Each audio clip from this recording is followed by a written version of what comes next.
The talking continues, this time in Austria and France.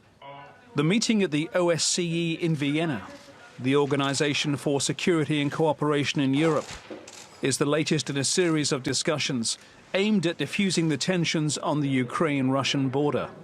The United States and NATO rejected key Russian demands after 4 hours of talks on Wednesday in Brussels. There was some harmony between the two sides, but only on the fact that deep differences remained. Without question, any NATO expansion worries Russia. NATO is not a development institution. NATO is an instrument of confrontation.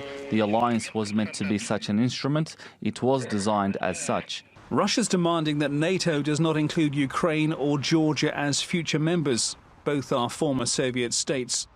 They also want allied troops from current NATO members to withdraw from Ukraine.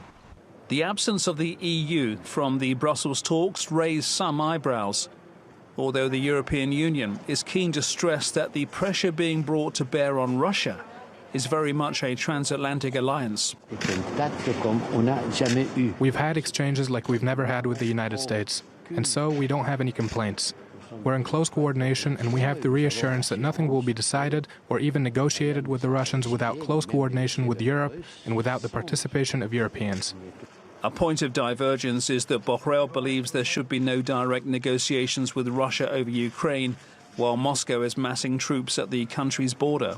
This was not an easy discussion. The NATO Secretary-General Jens Stoltenberg has been briefing EU defence ministers who've gathered in the French port city of Brest for an informal 3-day meeting.